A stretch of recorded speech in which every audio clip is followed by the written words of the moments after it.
It was a brisk autumn morning at Westbridge University, one of the most prestigious institutions in the country. Students in freshly pressed suits and polished shoes gathered in the lobby of the business faculty building, buzzing with nervous chatter. Today was the day of the oral examinations, the final step before graduation for the MBA candidates. Inside the room, 3 examiners were scheduled to evaluate them. The students had been speculating for weeks. Who will be on the panel? Rumors swirled that a new professor had joined the faculty, a man with a reputation for brilliance, but shrouded in mystery. When the doors finally opened, the candidates filed into the grand lecture hall. At the far end of the room sat 3 chairs behind a long oak desk. 2 were filled by familiar faces: Professor Williams, the aging but respected economist, and Dr. Linda Hayes, known for her strict grading. The 3rd chair was empty. "Relax, guys," whispered Kyle, a tall, sandy-haired student with an arrogant smirk. "The real examiners are already here. Whoever that 3rd one is probably just some assistant." Laughter rippled among his group of friends. They adjusted their ties, radiating confidence. But then the door creaked open, and walked a tall black man in his mid-40s, dressed in a simple navy blue suit. His posture was upright, his steps measured. He carried no briefcase, just a leather notebook tucked under his arm. His face was calm, unreadable, but his sharp brown eyes scanned the room with quiet authority. Some of the students straightened in their seats out of respect. But not all. Kyle leaned toward his buddy, Mark, and muttered just loud enough for others to hear. "Seriously? They brought in a janitor to watch us? Guess diversity quotas are getting out of hand." Mark snickered. "Yeah, man. What's next?" The mailman joining the exam board. A few nearby students chuckled nervously, too scared to object but too weak to resist peer pressure. The black man heard every word. He paused at the table, glanced at the group briefly, then sat down in the empty chair. He didn't react. He simply opened his notebook, clicked a pen, and waited. But inside he made a mental note. Professor Williams cleared his throat. "Welcome, candidates. Today your oral examination will determine whether you are ready to graduate from the Westbridge MBA program. Each of you will be questioned on your projects, your leadership skills, and your ethical decision-making." He gestured toward the black man. "This is Professor Jonathan Reed. He is one of our distinguished faculty members and will be leading the questioning today." The room went silent. Kyle's smirk froze on his face. His buddies shifted uncomfortably in their chairs. Whispers darted through the rows like sparks. "Professor?" Reed didn't seem to notice the shift in atmosphere. He simply looked up, his expression calm. "Shall we begin?" One by one, students were called up to present their projects. Some stumbled, some impressed, but all were grilled with sharp questions. Reed was quiet at first, observing, but when he spoke, his questions sliced through superficial answers like a scalpel. He wasn't interested in memorized lines. He wanted depth, clarity, real thinking. When Kyle's name was called, he strutted to the front with forced confidence. He launched into his presentation, clicking through slides about global expansion strategies. His voice was smooth, rehearsed and dripping with self-importance. When he finished, Professor Williams nodded politely. Dr. Hayes asked a few technical questions, which Kyle answered with ease.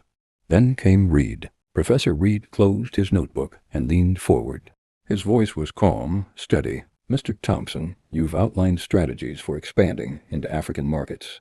Tell me, what cultural or historical challenges would a U.S. company face entering Nigeria?" Kyle blinked. He hadn't prepared for that. Well, Africa's an emerging market. Lots of opportunities. And challenges too." Reed didn't move. "Be specific. What challenges?" Kyle's palms began to sweat. "Well, infrastructure, I guess. Corruption? Things like that." Reed's eyes stayed on him. "Do you believe making broad, stereotypical generalizations about an entire continent reflects strong business acumen?" Kyle's throat tightened. His arrogance crumbled under the weight of silence. Students shifted in their seats, some biting back smiles. I didn't mean it like that," Kyle stammered. Reed let the moment linger, then wrote something in his notebook. "Noted." After several more students, Reed stood. His voice filled the hall. "Business isn't only about profit margins and spreadsheets. It is about understanding people, their histories, their struggles, and their dignity. Many of you will go on to lead companies, perhaps even nations. But leadership without empathy is just arrogance dressed in a suit. His gaze swept the room, landing briefly on Kyle and his friends. They dropped their eyes. You will meet people who don't look like you, don't sound like you, and don't share your background. If your instinct is to dismiss them, you've already failed as a leader. The silence was absolute. For the first time, the students saw him not as a stranger, not as a token, but as a man who carried wisdom and authority far beyond their narrow judgments. At the end of the examination, the results were announced. Most passed. A few were asked to repeat. Kyle's name appeared under conditional. He had to retake a portion of the exam due to ethical and cultural unawareness. Furious, Kyle stormed out, muttering under his breath. But before he could leave, Reed's voice stopped him. "Mr. Thompson." Kyle turned. Reed's expression was calm, almost gentle. "When I was your age, I was the only black student in my class. I faced worse insults than the ones you threw today. But I learned something. Disrespect says more about the one giving it than the one receiving it. You have potential, Kyle, but if you don't unlearn your arrogance, the world will humble you." Kyle's jaw tightened. He wanted to snap back, but something in Reed's steady gaze disarmed him. For the first time, he felt small. Weeks later, at the graduation ceremony, the dean introduced the keynote speaker, Professor Jonathan Reed, Harvard graduate, Rhodes Scholar, and one of the leading minds in global business ethics. The audience erupted in applause. Kyle and his friends sat frozen. Reed stepped onto the stage, his presence commanding. He spoke not about himself, but about resilience, empathy, and the power of respect. His words struck deep, and even the arrogant ones felt the sting of truth. When the speech ended, the crowd gave a standing ovation.